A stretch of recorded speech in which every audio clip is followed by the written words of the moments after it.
Okay, number 8. So the yearbook staff has designed a survey to learn student opinions on how the yearbook would be improved for this year. If they want to distribute the survey to 100 students and obtain the most reliable data, then they should survey. All right, so every third student sent to the office.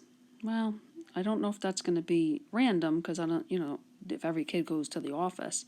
Every third student to enter the library, probably not, right? Every student to enter the gym for a basketball game. Nope, none of those are all going to be specific groups maybe, right? But every third person arriving at school in the morning, that seems pretty good. That would be most random.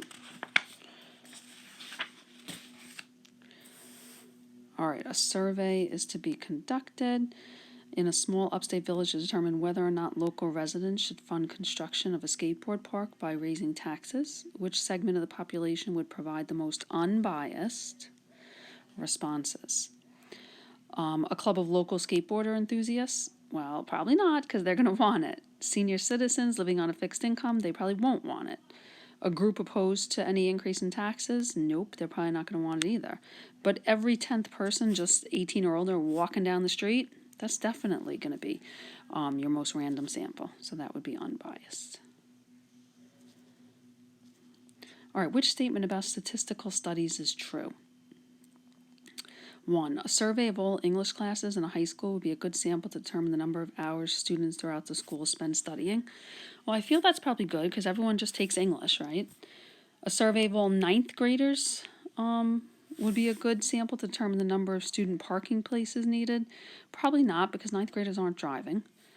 A survey of all students in one lunch period in a high school would be a good sample to determine the number of hours adults spend on social media websites. Yeah, everybody might not have lunch, and I don't even know why that would be good. And then choice 4, a survey of all calculus students in a high school would be a good sample to determine the number of students throughout the school who don't like math. Well, not everybody takes calc, right? And maybe if you do make it to calc, you do like it, so that totally would not be good. So I think choice 1 is the best one that would not have any bias.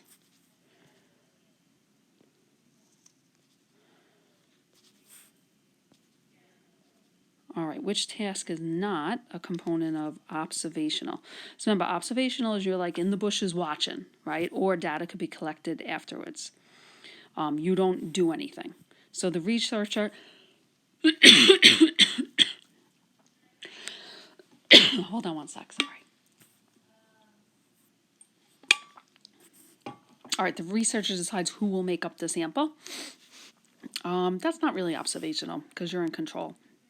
The researcher, I'm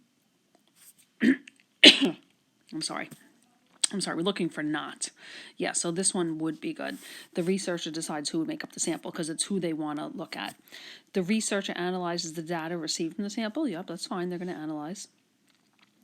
The researcher gathers data from the sample using surveys or takes measurements. That's fine too, right? They could ask people, like I said with that drug in the 70s, did you take the drug? Did anything happen to your baby?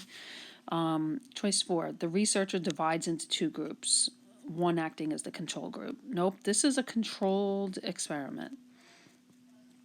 Okay, that's important that we know. That's a controlled experiment. So that would be the one that's not a component of observational.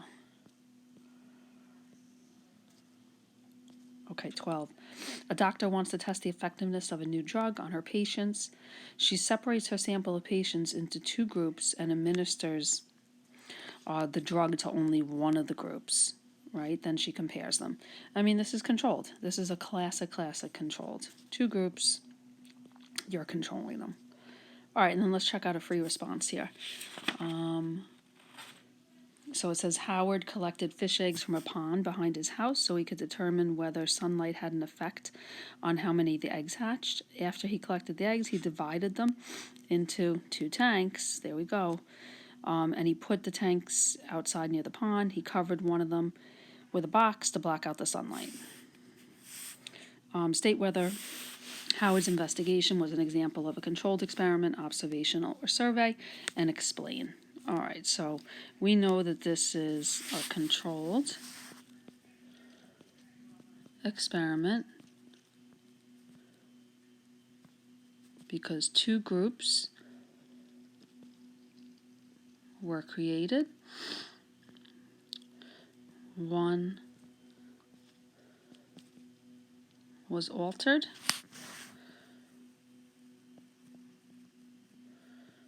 And results examined.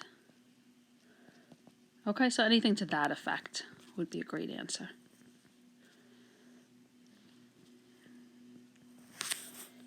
Okay, what do we got left here? Two more, 14 and 15. Okay, which scenario is best described as observational? Observational again, so we're just sitting back and watching, right? A class project, for a class project, students in health class ask every 10th student entering the school if they ate breakfast. Well, that's like a survey. A social researcher wants to learn whether or not there is a link between attendance and grades, and she gathers data from 15 schools. That's definitely sounds like observational. A researcher wants to learn about whether or not there's a link between children's daily amount of physical activity and overall energy level. During lunch at a local high school, she distributed a short questionnaire. No, because that's a survey. 60 seniors taking a course in advanced algebra concepts are randomly divided into two classes. Again, we know that's controlled. Okay, and then we've got one last one. Which statement about statistical analysis is false? Experiments can suggest patterns and relationships in data. Totally. Experiments can determine cause and effect. Yes. So these are both true. Observational studies can determine. That's the one that's false. Observational cannot determine. They can only suggest patterns. And that's true. Okay, so choice 3. All right, guys. Homework answers are all on here. So you can just look through after you do it, and you could check. And I'll have a clean copy on there for you. All right, bye.